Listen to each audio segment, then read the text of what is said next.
Canada here that are going to teach us about their country, about frequent flyer programs, and uh, so many things about a place my wife and I really wish we could be having Friday dinner. So, welcome Anshul Singh and Rachel Yuan. Hey, Stefan. Thanks for Hey, having Stefan. us. All right. Now, on every passport stamp, I only occasionally inflict points travelers on our audience. I think I think if I did it 5 times a week, they would get upset. But I think it's a lot of fun to peek into this world. If you're interested in blogging, you're interested in travel, it's such a different perspective. So just even the blogging. So both of you are affiliated with blogging efforts and social media. So for those that haven't met you, give an intro. We can start with Rachel. Um, yeah, I'm in university right now. I work part-time with Ricky at Prince of Travel. All right, and All right. Anshul. I'm also in university, except I work in a university full time. But yeah, I write a blog called Points, Miles, and Bling. But I spend a lot of my time just connecting with people in this community, building the community, and sort of doing what similar things like Stefan does, which is bring a lot of information to people that may be interested in this sort of thing. So thank you again for having me, and looking forward to this chat. When you refer to a community, what is that? What is the definition of that community you mean? Far from EPS, I can tell you that. The EPS community is sort of one that I've been jealous of simply because that's something that I would love to do one day. The community I refer to is the points and miles community. These are people that want to maximize their travel by travel instead of going economy. They want to go in business class. They want to go in first class. Also, not pay the price tag on it and probably want to pay a cent to a dollar or 10 cents to a dollar at the most to do these really luxury travel kind of pieces where they can go to a far off island for next to nothing using their miles and points and spend some quality time in these desolate islands and luxury villas. So that's the community I was referring to. And to show how dedicated people are in this, and to give a window into the points world, Rachel, I was just wondering about this Aeroplan, which is the frequent flyer program of Air Canada sale that they did about a week and a half ago. And to set it up, the plan had been spun off a few years ago. Air Canada bought it back. And as I understand, they're going to announce a totally new program in the fall. So people that are potentially buying miles have no idea what the geopolitical situation will be regarding virus and travel, and they have no idea what their miles would even be worth in this new program. Yet within minutes, millions of miles were sold. So talk about this promotion and why on earth people would be buying so many miles at this time. I think one of the main reasons that people were buying was, well, the main reason is obviously the price. They were selling them if you were within the first 10 million buyers, you would earn a 115% bonus, which comes down to 1 cent per Aeroplan mile in US dollars. And like according to 1 mile at a time and these other US blogs, this is apparently just one of the cheapest sales for miles like ever compared to, Alaska, American Airlines and stuff.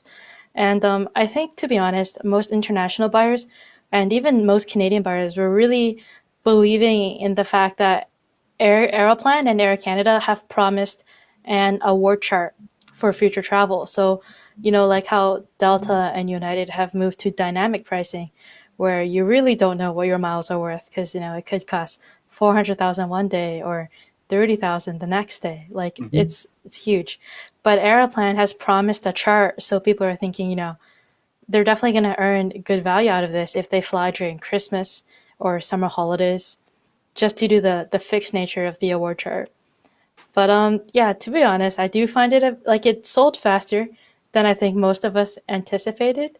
Like I wasn't planning to buy any, but I did wake up at 10 a.m. to, go on the website and poke around. But it like froze 3 times. I went on my phone, I refreshed, and it sold out.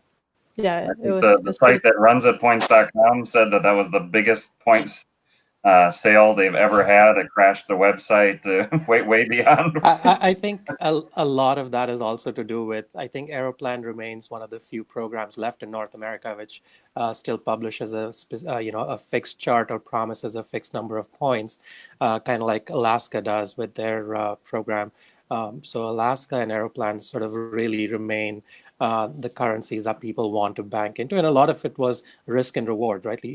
You could get all of these miles without, I mean, if you had some cash flow, you could do that and then immediately book something far out in the current scenario.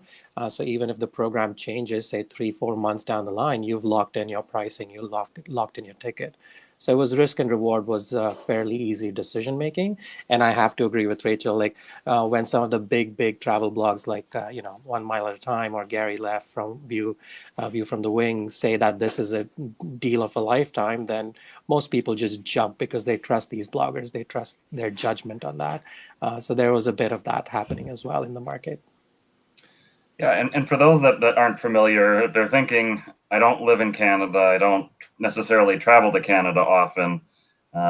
It's probably a fair guess that at least the majority of people buying this deal were not physically based in Canada, and both of you have family and friend connections in places other than Canada as well. So talk about somebody living in China, living in Australia.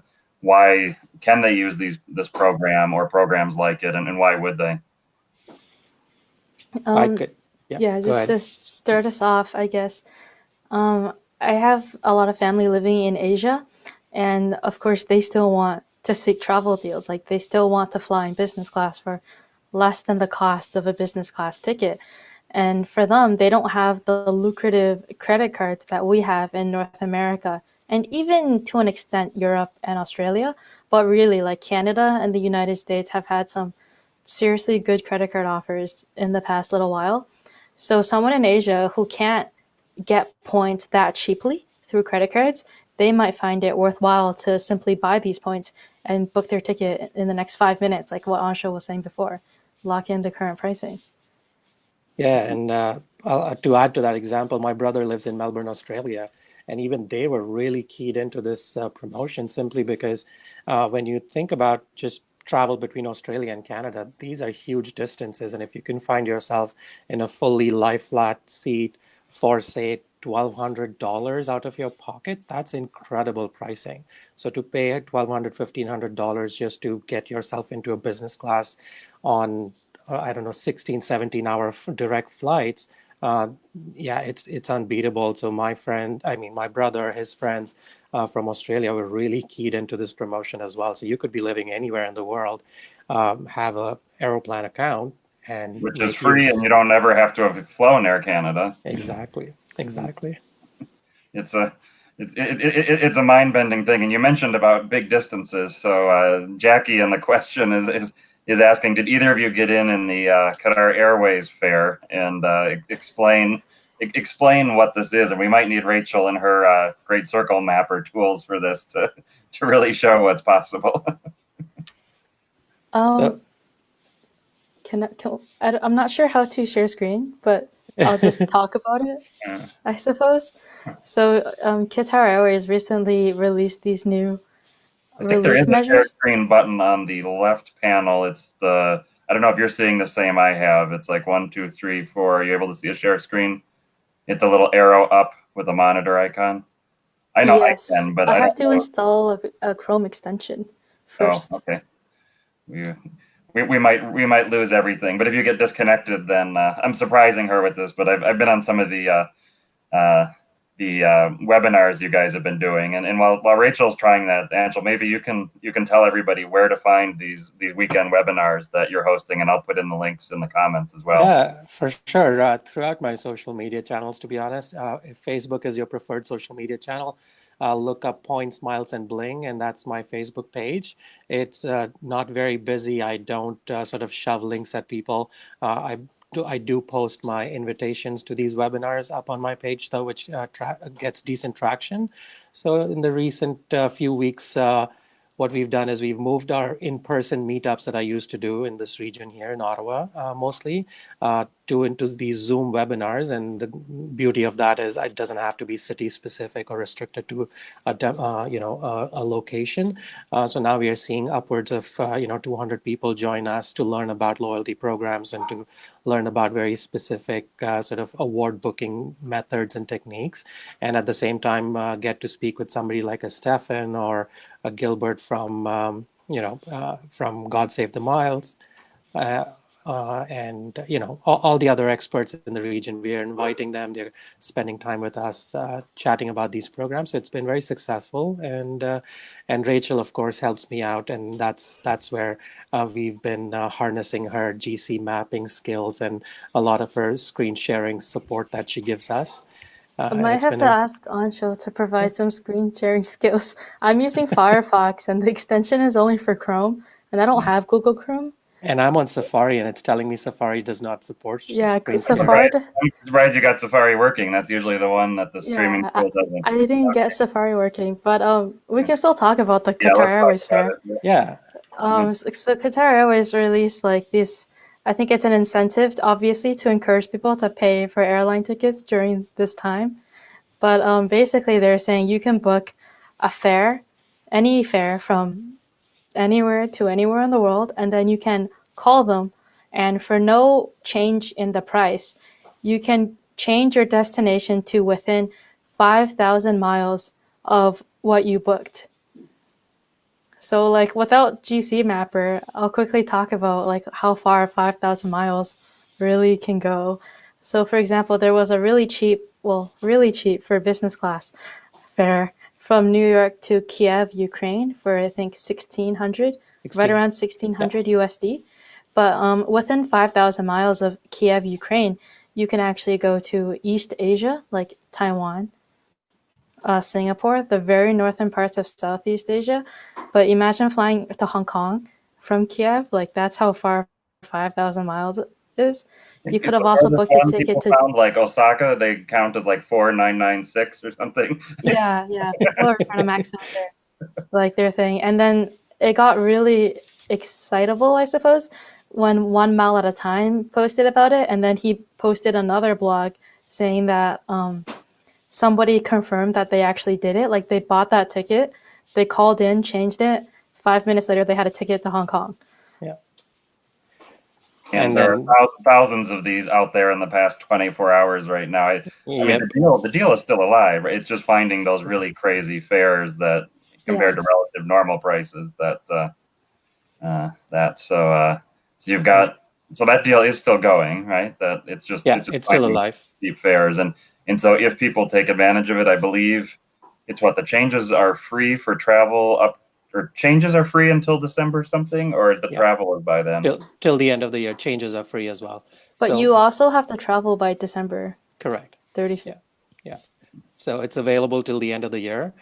So if you are getting onto this right now, the first step would be to find the cheapest business class fare that you can find with Qatar. Once you get that, next thing is book it and then immediately call them back to change it for you within that 5,000 mile radius, and you can, I see Stefan's posted GC Map. It's a great tool to sort of look at what is 5,000 miles from, say, Kiev, or what is 5,000 miles from, I don't know, LA or Doha, for example, and then see how far you can really leverage this offer from Qatar. You can also change the destination. The origin. The origin doesn't have to be like 5,000 miles or whatever, as long as it's within the same country. Like I know someone who booked that New York fare and immediately changed it to start in LA, which is, New York and LA are pretty far from each other. Yeah, and aren't people in Europe, they're finding ways to like essentially get around the world ticket by combining these in unusual ways of their location? I'm sure people are already doing crazy things. And to me, the surprising part is Qatar seems to be lapping it up. They haven't sort of restricted people. Most of the agents on the phone have been super friendly. I made a couple of calls myself to switch around and see what they would be able to do. And they were more than happy to make changes and do different things to the ticket without even a hiccup. So it's good when the airlines is on your side and you're trying to do these things. And as I understand, it's if you want to cancel, not them canceling, but if you want to cancel, there's different options like depositing them into their miles down the road or getting credits, not necessarily all your money back. So you are spending some money that you intend for travel, however much this may be able to be played around with. Is that correct? Yep, absolutely. Yeah. Basically, in a nutshell, once you make the booking, you have until the end of the year to travel, to change, to do whatever you need to do, that transaction. And so even if you book something for December 30th and call them on December 29th and said, hey, I can't travel, I'm going to change this, most of the tickets that we've been seeing in business class fares are changeable. So fairly easy to use that even for future travel. And I've shared the links of the 1 mile at a time post you guys Yeah. mentioned. Emirates has also, I haven't even read the details. Have you guys followed the Emirates announcement today? I haven't. So I know they have a new policy. It's interesting that you think about how much things have changed, that it was last year that Qatar Airways disconnected the call center for their frequent flyer program. Even the most elite, frequent, high spending flyers no longer had a phone number to call to get service on their account. And now suddenly you're saying that they've got booking agents that are happy to change to the most crazy. Well, basically, they're from their perspective, it's $1,700 or whatever in their pocket, right? So it's operation money. So they'll take whatever money you want to throw at them at this point. Yeah, and for those listening that don't have miles, aren't into the miles, this is something that does not require miles. It's a cash deal, so we're on the lookout for all this kind of stuff. So I can't see who the Facebook user is at my end, but we have a question about the co-branded credit card. Somebody's gotten away from them and is asking. Trey is asking. Trey, yeah, I can take a crack at that, and maybe Rachel, if you want to come in and see if I missed something. Yeah, I think it's not a bad strategy. You basically want to see what's the most flexible currency, and not just what's the most flexible currency for you. Is the key there, because I could keep trumping up Amex's points, but if your expenditure style, if your usage or spending style doesn't uphold Amex being your card of choice, then there's no point bumping up Amex as the be all end all. So if you rather use CIBC's Visa cards or MasterCards and use those points, and they are good enough for you, I think each of those programs has enough flexibility in there. Amex, because you mentioned Amex, or even Thank You points, where they really trump most of the other competitors is the fact that they have a lot of transfer partners. So for example, if Aeroplan was a transfer partner and you saw some great deal on Aeroplan, you could easily take your Thank You points, move your points over to Aeroplan and make that booking. Amex is the same way. When I earn all of my Amex membership rewards points, I collect everything there simply because I know I can move them anytime to different airline programs or different hotel loyalty program points. So yeah, flexibility is key. But the other key thing that people often forget is to not go above and beyond in terms of changing your spending patterns, because then it's a losing proposition. You want to follow this hobby to the hilt without changing or putting more money out of your pocket, essentially. Yeah, I mean, you shouldn't be buying things you wouldn't be buying to earn a few credit card points. Totally, yeah. And grocery stores are just one great example, right? Because right now, in the last few weeks, grocery stores have been the be all end all. So if your grocery store doesn't take Amex cards, you're suddenly going to switch grocery stores, maybe end up spending a little more money in groceries than you wouldn't have. I think that's still a losing proposition. So yeah. I was just thinking about what I know of Canadian credit cards and some of the programs. Sorry, Stefan, if you can still hear me, I lost your voice. I can't hear you. Oh, Rachel, can you hear me? Yeah, I can hear everyone. Okay, so it's a Anshul issue. I was going to say my introduction to Canadian credit card programs. Some are very similar to the U.S. and like Alaska Airlines has essentially the same credit card in both countries, and then others are very different. So I made a blog post some years ago. I was at a street festival in Toronto, and I said, this has got to be the worst bonus I've ever seen. It was for the Air Miles program, and it was a 400-mile sign-up bonus. And I thought that doesn't seem very generous. And then I got a lecture from somebody who explained to me that it wasn't as horrible as it sounds, and I was so ignorant for not understanding the Air Miles program. So, Anshul, can you hear me now? I can, yeah. I Okay. don't know what happened. It must be the Safari thing you told me about.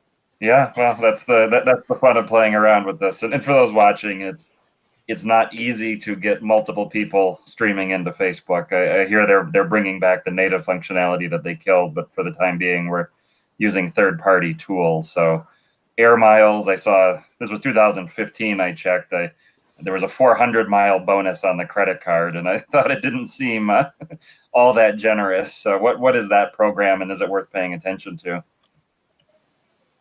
I use it as my secondary, whatever third or fourth loyalty program is called. I use them primarily because I do find great deals in terms of long-term car rentals.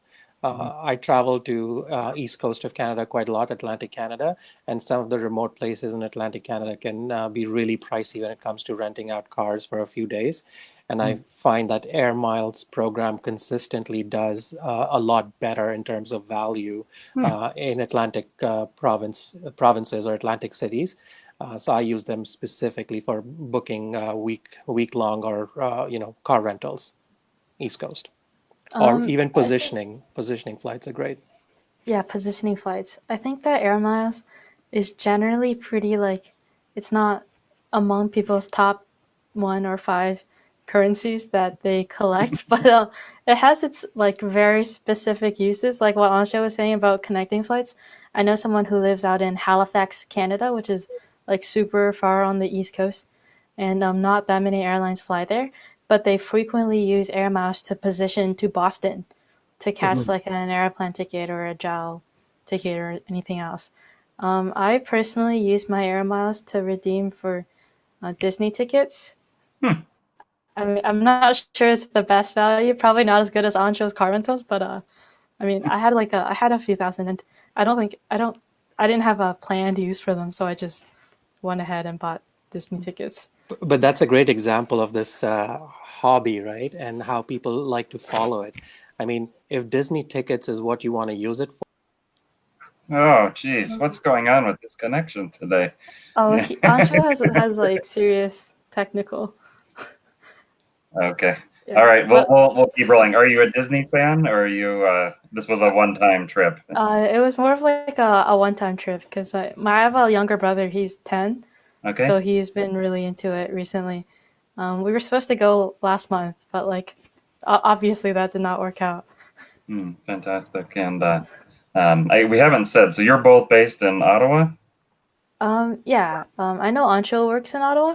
I Okay. also grew up in Ottawa. I'm currently doing university at U of T, which is in Toronto. Okay. So for those that have maybe only visited, let's say Montreal, Toronto, and perhaps Vancouver, let's talk about Ottawa or talk about places. It sounds like you don't go too far east if you say Halifax is very far east. So are there any are there any destinations that are social distancing friendly in Canada that you really want to highlight for visitors? Um, I'd say maybe I really like the East Coast as well. Perhaps take Stefan's suggestion and go further east than Halifax. But yeah, to be honest, I think that travel in Canada is it's almost like prohibitively expensive since we don't have like Spirit Airlines or like Southwest or like any of the cheaper airlines. Like sometimes if you try to fly from like Toronto to Halifax, it'll cost the same amount as flying to Europe on one of the budget airlines. So I personally haven't actually done that much travel within Canada, but I've always wanted to make it out to Banff. And there's actually Mm. a really nice airplane sweet spot. You can fly from Ottawa or Montreal, I think, up to Iqaluit, Nunavut in the Arctic, for only 15,000 airplane miles, which is probably very good for social distancing up there. And a sweet spot is a term that's used for airline award charts where something seems particularly good value, say, compared to the cash options. Yeah, to give you an example, Ottawa to Iqaluit, easily, I mean, there's no business class there, so just regular tickets can cost you about $2,500 Canadian, a return trip, and that is available for you for just 15,000 aeroplan miles, which is a great, great deal. And Ottawa and also Montreal. So if you were able to do it from Montreal as well.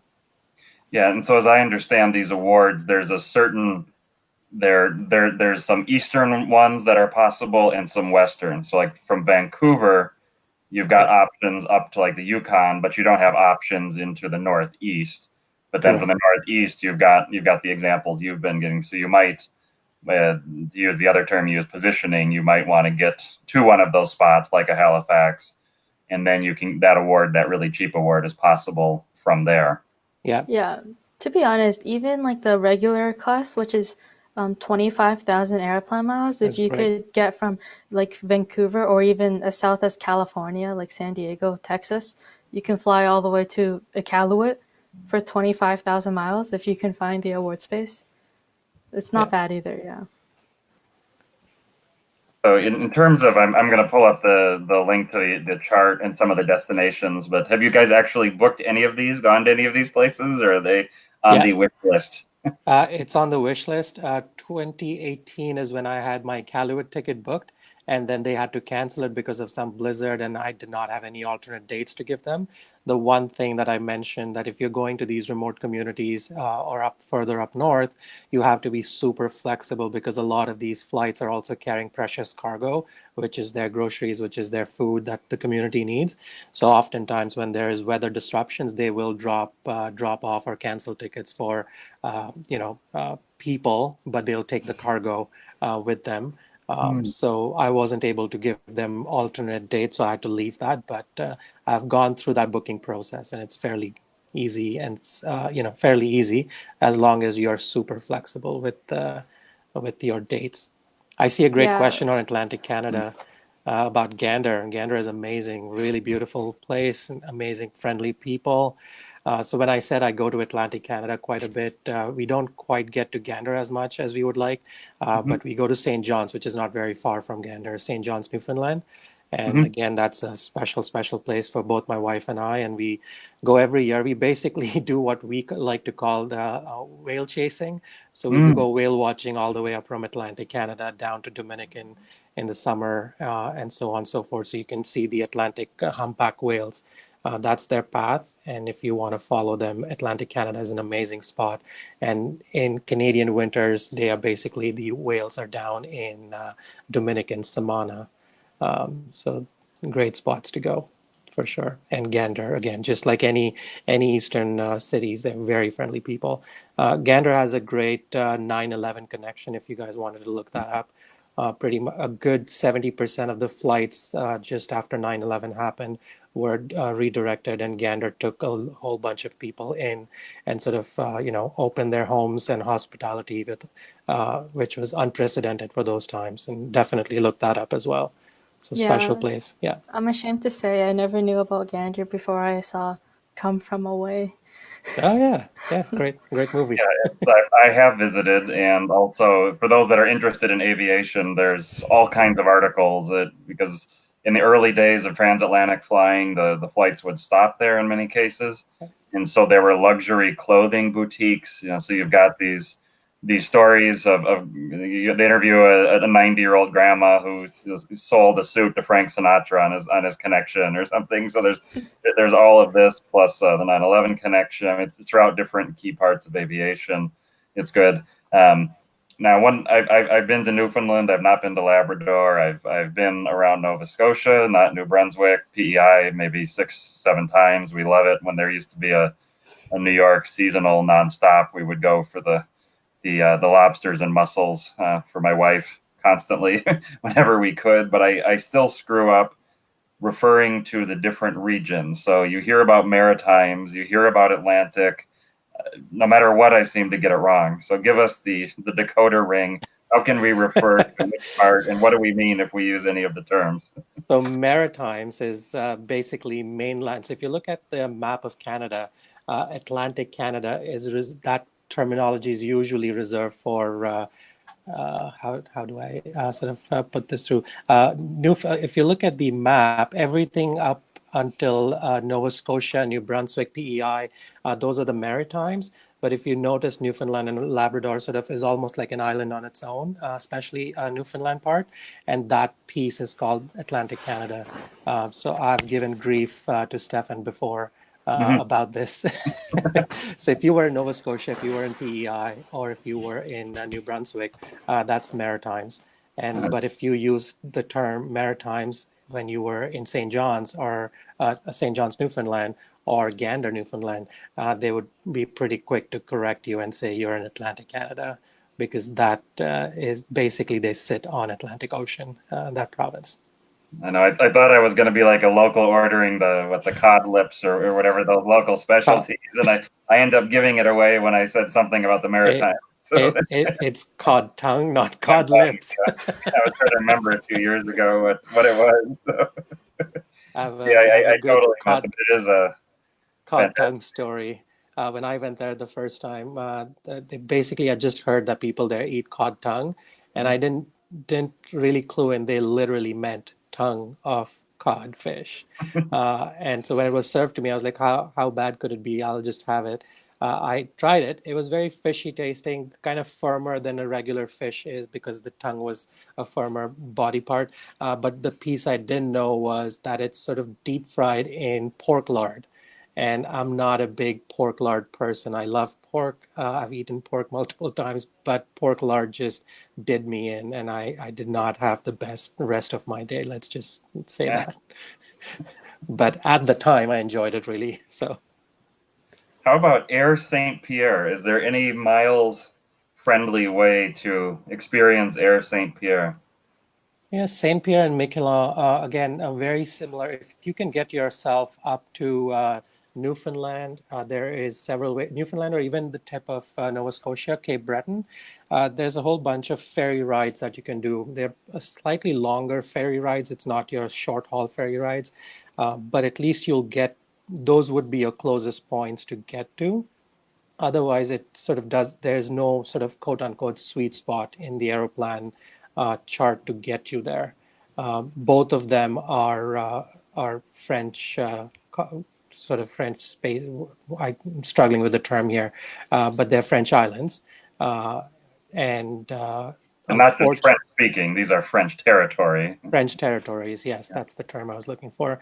And unfortunately, Aeroplan doesn't do a great job of connecting people in there, presumably because it's not really Canada, but who knows. But the best I can give you is if you get yourself to Newfoundland or to the edge of, there's a spot called Sydney, Nova Scotia. So if you get to Sydney, Nova Scotia, there's avenues for you to take a ferry ride or a boat trip up to these islands. And I've taken the ferry from Fortune on the Newfoundland side, which is a much shorter ferry. Yes. But as far as the airline, there is the Air St. Pierre airline. But as far as I know, they don't partner with anyone like Air France or Air Canada that you could do anything to avoid what are fairly steep cash prices on small planes. Mm-hmm. Well, you can still use like we call them like fixed points currencies. Like for example, earlier Anshul was talking about CIBC's like Aventura points, or like even like Amex membership rewards if you wanted to. It's like redeeming them for straight cash basically.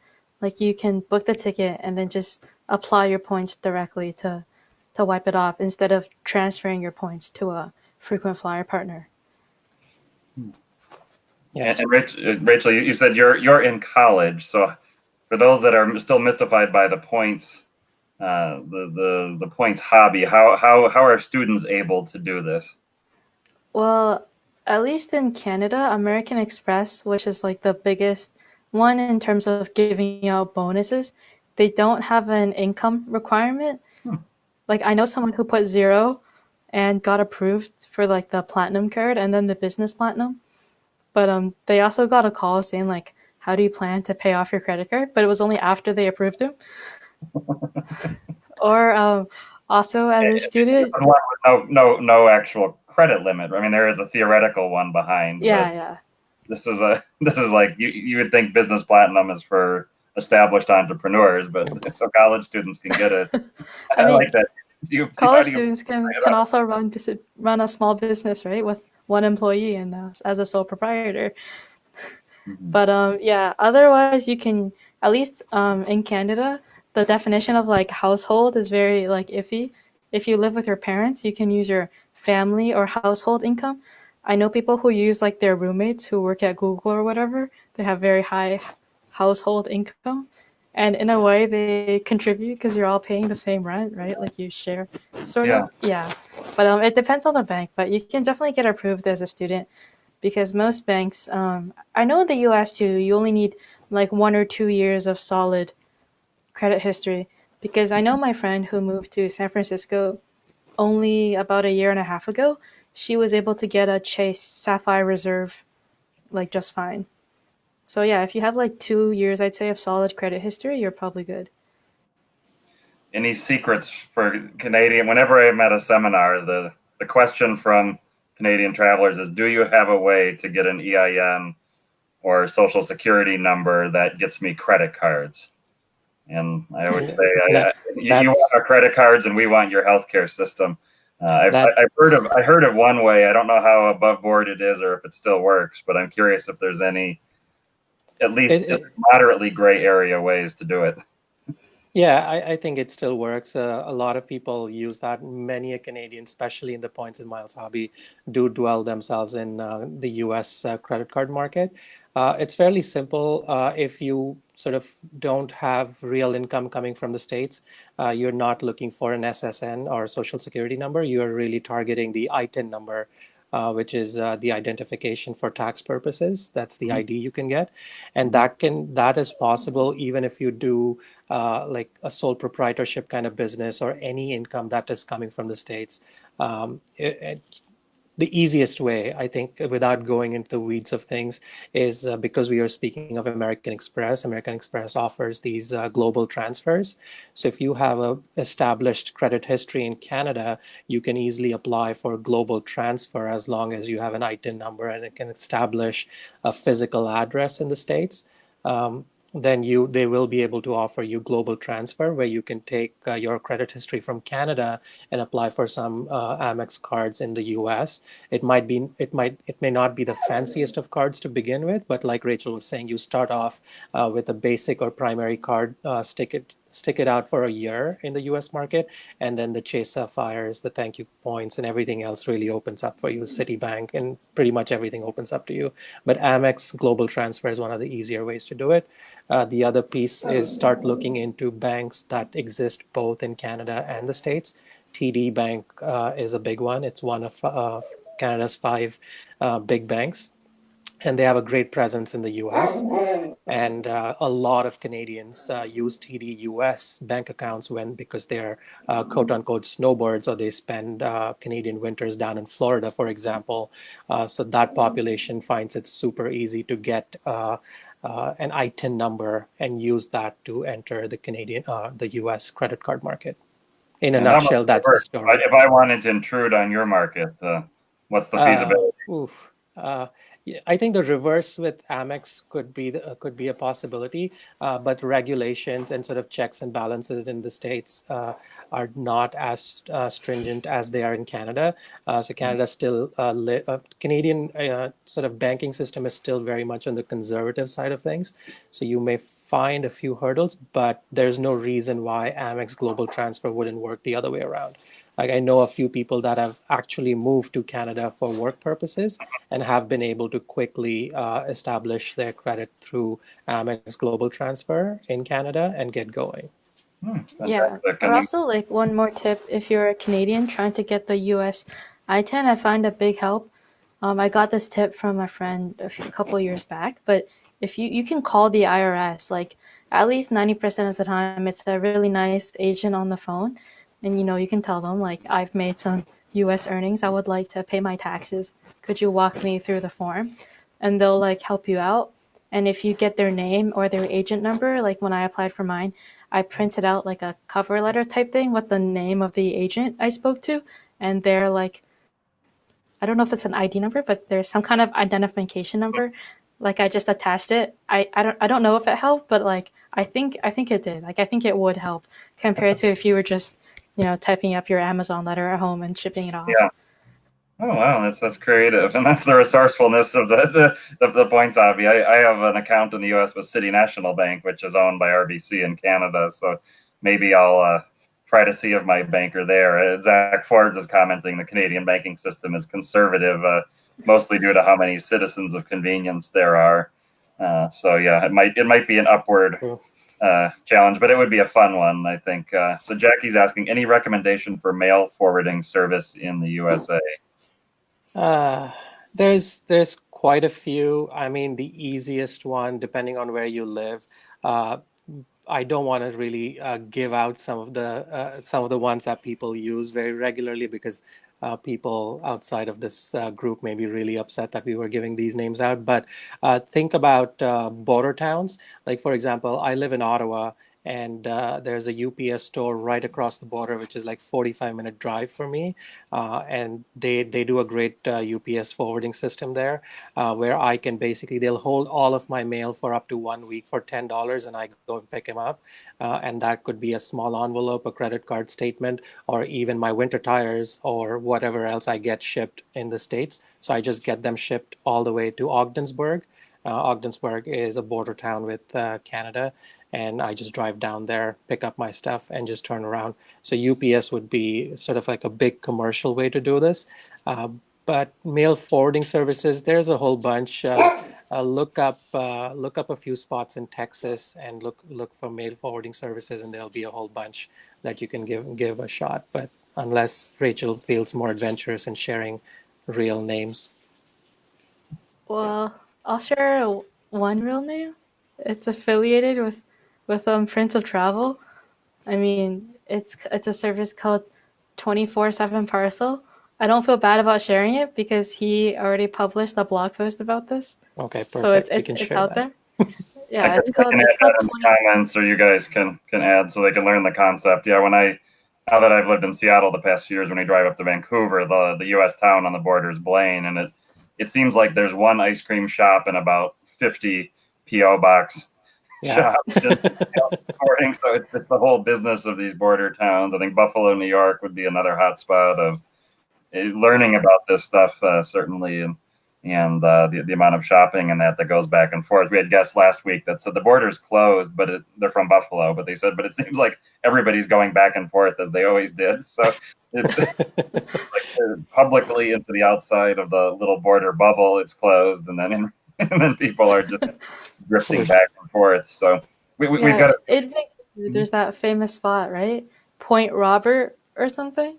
and I Is that? haven't been there, so I'm aware of it, and the most traveled people list, which many of the viewers know about, highlights this. And so it's it's not the normal border crossing. It's not the busy highway border crossing, but you go up into British Columbia a bit, back down, and it's a little tip of a peninsula, and you enter back into the U.S. And I've looked. There's a few, like one, maybe two or three Airbnb or Airbnb type accommodations, and I think maybe one hotel, a few shops.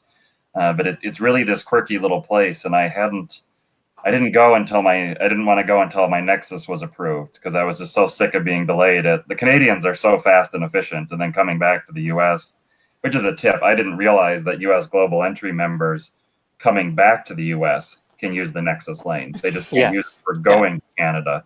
And it was always the U.S. that was such a pain to get through. So that was just ignorance on my part. But now we've got Nexus, and so I had been planning to go, and we just haven't slotted it in. And that drive up there, I'm trying to think. Is it the Canadians call it Religion Row? There's the street. It's just off the main highway going between the border, coming up from Seattle up to Vancouver, and it's a street that is just one after the other, mega scale religious centers of all these different religions. There's I think there's a Sikh temple, there's a Zen Buddhist temple, there's a big synagogue, and it just goes on, and they're all on the same street in huge compound, and they're just fascinating to drive by. And I always divert. It's just like 3 blocks off the main highway, and I love going past that just to look inside the gates, even if they're not open on that day. But we've got a few mentions of rooting for Canada, and that's one thing about travelers I've wondered is that anywhere in the world, if you meet a traveler who's Canadian, you will know they are Canadian within the first minute. Yes. They will find a way to advertise it, and not in a bragging way, but in a proud way. So talk about that. I mean, I'm an adopted citizen, so sort of came here for education and made this country my home. So yeah, I feel really proud. I mean, people are just genuinely friendly, helpful. Uh, I mean, I think the juxtaposition of a Canadian traveler with a US traveler is what really puts a Canadian traveler in that position where they feel the need to quickly identify, hey, I'm Canadian, I'm not from the States. And I think that has a lot more to do with folks from the States traveling and slightly being on the louder side, if I may use that term. And it's just What the heck do you mean?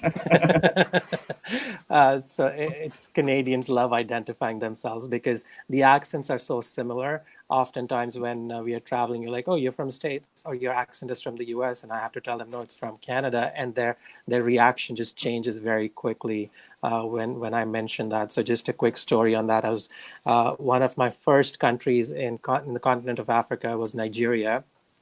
Don't know if it's a good or a bad thing, but I found Nigeria to be very much like Mumbai or where I grew up. So Lagos to me was very much like Mumbai. But I was taking an Eric Air flight, like a domestic flight from Lagos to somewhere, I forget now, maybe I was going to Ghana. And we were a bunch of folks from the States and Canada traveling together. I think some local person got really irritated that there was a whole bunch of loud people on their flight, and they turned around and rudely said, "Oh, you Americans are always loud." And I had to quickly correct her and say, "Oh, we are all Canadians." And she turned friendly immediately, like immediately became friendly and said, "Oh, we love Canada. My cousin is there, blah, blah." So it's that kind of interaction. So I don't know. It has to do with those connections or that kind of reaction that we get from the global from the world in general, that we feel like we should quickly identify ourselves as Canadian. Rachel, do you feel differently about that? No, I completely agree. And they're often very apologetic that they thought you were American, Yeah. as if that's like some huge error on their part. But yeah, how do you Americans travel? I mean that the reactions I get when people think I'm American are not nice. It's for the most part, it's positive. It's very common that people want to discuss whatever the political thing is. During the 2016 run up to the election, I mean, at a toll booth in Morocco, the toll taker stopped me for like 20 minutes discussing his cars behind us were just honking and honking because he kept wanting, yet he knew everything. I mean, more detailed than I knew about the election and just kept asking questions. Yeah. So we get a lot of it. It certainly goes up and down of the initial reactions based on who's the president, and people see that. And during the Obama term, a lot of countries around the world, it was always just Obama, and that was maybe all people knew, and they would say, and they would just smile and walk by. And other times we get very different reactions. But I've never pretended I was Canadian. I've never pretended to be anything Oh, but I've American. I've had friends because I work in a university. So a few years ago, up until 2015, I used to travel quite heavily for recruiting international students to the university I work in. So we would travel with a consortium of U.S. universities as well. And they would always ask me to bring some Canadian flags or emblems that they could stitch up on their baggage. I don't know what the fascination there was, but a lot of US folks would love Canadian stickers and Canadian badges because, again, that demeanor of people's perception of you changes quite a bit when they know that you're Canadian. It's a thing. I just really can't explain it, but I've had multiple instances of that, so I definitely know it's a thing. Oh, a user saying Ottawa driver's license, go Sens. Ooh, I don't know. Go Sens, possibly, maybe. Not a big Sens fan, but Ottawa driver's license it rocks. What is there something special about Ottawa as opposed to another driver's license, or just your identification with Oh it? no, I was just sort of trying to differentiate the two, the Ottawa driver's license versus the Ottawa hockey team. Okay. So sort of trying to separate the two. Are either of you hockey fans? I wouldn't say I'm a fan, but I love to get on the bandwagon when the city team is doing well, which hasn't happened in the last 4 years now. I think the best run we had was in 2017 playoffs when we lost to either Blackhawks or the Penguins in the finals. But yeah, I think it was 2017, and that was the best run we've had. But since then, things have been sour. The Eugene Melnick, the owner of the team, has not been the best person to have around. A recent arena or the new arena that was going to be built downtown kind of failed spectacularly. So that has left uh, a lot of people sour. So yeah, not really feeling the Sens love right now. For somebody that has maybe only heard of hockey or maybe seen it on the Olympics or somewhere on TV, is talk about the experience of seeing a hockey game in person. Is that something a visitor should seek out if they have the opportunity one time?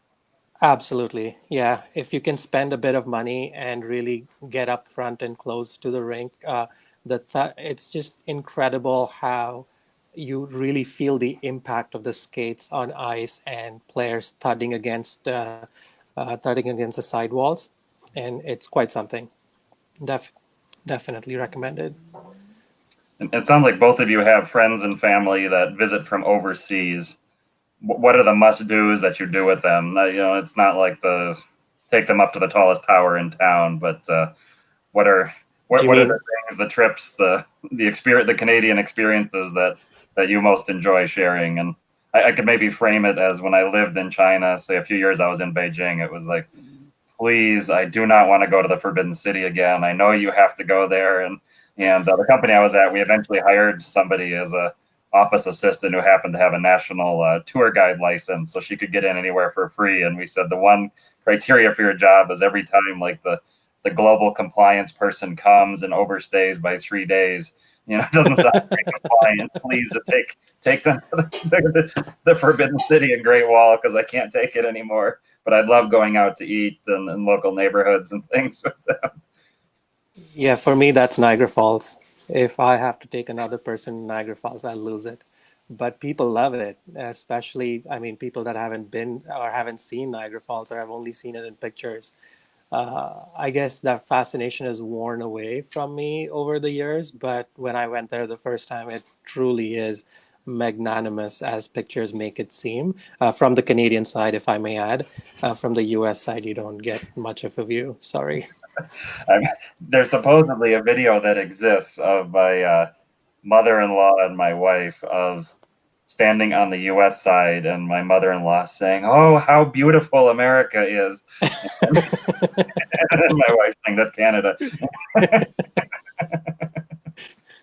Where do you like to take the visitors? So not Niagara Falls, but where do you enjoy taking them? East Um, Coast. yeah, East Coast or somewhere close by. A lot of I have cousins who live in New Jersey, Hmm. and whenever they come up, it's pretty close to Ottawa. We usually drive over to Mont Tremblant in the winter for either skiing, or in the summer they have like rock climbing, via Ferrata, like the canoeing. It's really really beautiful there, and it's only like an hour and a half ish away from Ottawa. Or another really cheesy activity that I actually really like, and a lot of my overseas visitors don't mind, is if you drive them to like a maple syrup farm kind Yeah, of a thing, like one of sugar the bush. farms. Yeah, sugar bush, that's what they call Yeah, it. yeah, And you can see them like harvest it from the trees, and they roll it out. They roll it out onto the snow, and it hardens, and they yeah. put a popsicle stick in it, and you eat it like taffy, Yeah, that's toffee. called a Yeah, maple taffy. Yeah, sugar bush and a yeah. maple taffy is a special experience. 80% of the world's maple production is done in Quebec, in Canada. Hmm. So if you were ever in the fall time, Quebec is just doling out the maple syrup, and there's a lot of places that do this are obviously out in the bushes, and that's why sugar bush. So you take them into the sugar bush, you can see how they harvest maple out of trees and sort of that entire production. And to be able to eat or taste maple syrup straight out of the tree, or being sort of filtered and straight into a bottle, which you can use the next day for breakfast, is quite something. Hmm. Fantastic. And part of the points travel is we call aspirational travel, and defined as the premium cabins in terms of the luxury hotels. The aspirational travel for a lot of the EPS people is getting to some place that they really want to go, and it's just expensive, and so they're thinking about cutting costs and that. But if they start earning points and miles, what are some of the top airline and hotel experiences you've both had with points that you could point people as their target redemptions? Go ahead, Rachel. I'll tag on to yours. You obviously do a lot more of these aspirational travel than I do, so go for it. Yeah, I have a very like aspirational view towards like my points and travel, I suppose, because I feel like redeeming them for something that I or like my whole family would never like, even if we could afford it, like who really wants to pay $3,000 a night for whatever, right? Like, Mm-hmm. but Al Maha, which is a resort in Dubai, is really special. I'd say that even at the new Marriott prices, if you could get your hands on the Marriott Bonvoy points through Amex is pretty easy, for example, or transferring from other credit card currencies like Almaha, the standard redemption is like a whole tent to yourself, and you get a private swimming pool. And the best part is that activities and food is included. So when you redeem there, it feels slightly better. But of course, everyone wants to visit like the Maldives, right? Mm-hmm. So I have to mention that. I haven't done it myself, but everyone who's gone there said it was amazing. I think that's like an aspirational thing that people always talk about with their points. The overwater bungalow, right? Yeah, Oh the boy. overwater bungalow. But I have to say, those are still really expensive after you pay for the flight and the hotel, Or the like the food transfers. bill. Yeah, the transfers. Yeah, the food bill, it's like you try to get either through matches or credit card or somehow get the hotel status. You get the free breakfast, but then you're there with your spouse or partner. Like you're only allowed to have breakfast. You can't have any other meal. So load And, up. You know. and if you're there and you find some guy that has been sitting there for 3 hours and enjoying breakfast, you definitely know that person has been on points and miles, because these guys love to sit there and eat till brunch time. Or just eat a super late brunch for like 3 hours and then don't eat lunch and then have dinner. That was my debate with Greg Frequent Miler, where you can use Virgin Atlantic points for Necker Island Yeah. and other Richard Branson properties, and the other ones you can. It's pretty much year round. Necker, it's some very specifics they call celebration weeks, and when he was doing it, I said I'd be interested, but my worry is I would spend 1,000,000+ points, go there, and instead of this glamorous jet set experience, it would be a whole bunch of other points travelers that I could see at a Holiday Inn in a Chicago conference, and my wife would say, "How come it's the same people here?" Yeah, it's not very difficult to point out the points and miles people when they're in uber luxury environments, because they are still penny pinching their way through everything. Could be a cookie at a freaking reception desk or a full buffet in some over bungalow, over water bungalow. Those It's just Cathay easy to see them Pacific out. steak fairs to Vietnam, what, a year and a half ago. We were in Hong Kong anyway for just a planned trip we had booked before that, and Yeah. we were at the Amex lounge, and it was like 7 different people knew me, and she's saying, "This is totally insane. What are these people doing?" And like, I'm on my third trip, I'm on my fourth, and this was like 2 months into the deal that they were already on multiples. Yeah, I booked two of those. One basically going to Vietnam, and for a cousin coming back from Vietnam. I have family in Vietnam, so I go there every couple of years at least to visit family, once every couple of years. So yeah, that one really fit well with my existing travel plans. So that was super sweet. That one's probably one of my biggest regrets since jumping into Miles and Points that I did Oh, not I did not book that. There's I've never regretted a mistake fare that I've missed because I was doing something I love. So, like 2 years before that, it was like Christmas Day. We're in a ryokan and outside of Osaka, and I missed this incredible Delta mistake fare, and I'm like, oh well, it. But if I see it and I don't act, then yeah, then I feel like is it? I missed out. I think my first one was a few years ago. Was the China one, which was like 200 and something odd dollars. It was a mistake, yeah, which got honored. This was a few years back now. But yeah, some of these deals come around and it just is unbelievable when they approve it. And you're like, wow, so the airlines wants to honor this. Great, let's do this. In many cases, I only follow ones really West Coast U.S. at this point, but I know there's services that track Canadian departures as well. Are you looking at both U.S. and Canadian departures, or Yeah. focusing on sources? So looking at both, I especially look at gateway cities which are close to me. So we spoke about positioning flights earlier. So it's for us from Ottawa, it's super easy to position to New York, Chicago, or even Boston. So those are my three gateway cities that I use quite often. And a lot of these services now, like Secret Flying, or the Canadian one is called Next Departure.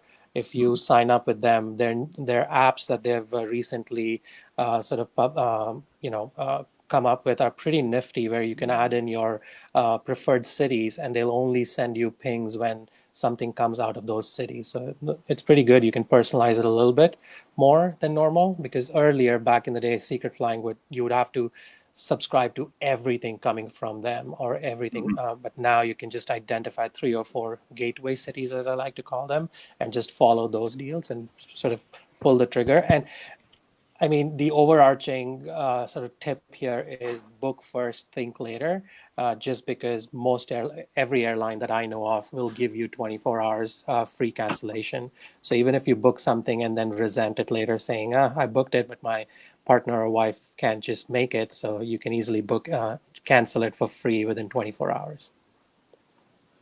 Yeah, basically. And I also find that US in general has like way more deals than like Mm-hmm. Montreal or Toronto. So following the US cities is like I'd say you'd have like a 200% better chance of scoring a mistake fare. Yeah. And like because I'm in Ottawa, but I also go to university in Toronto, right? So I follow the exact same, just most of the East Coast cities. I'll go a little further south, like DC, Yeah, DC, or right? yeah, DC too, IAD, or I've even looked at Miami, but that's like a little bit. It's like a 2 hour positioning flight, but DC and anything north of that on the East Coast is like an hour away. Yeah, And Philly, DC are both yeah, on mine as well. Yeah. I've never asked you, Anshul, what's the bling part? Points, Uh, titles, and bling. So you're the blogging, or you're yeah, so you're not wearing bling. So I'm assuming no. it's Uh, it's the flights and the hotels. Kind of, sort of. It's a play on words. So for a lot of my friends that sort of knew me when I first moved from India, I did wear a lot of bling. I used to have multiple gold chains and all of that. Oh, So I where are the was file photos? Where's the so very quickly when I was in university, they started teasing me by calling me, "Oh, here's Mr. Bling." So that bling really stuck with me throughout my university years, throughout my sort of even when I started working, those same friends that I lived with here in Ottawa always called me Bling Singh or Bling, and that was the nickname.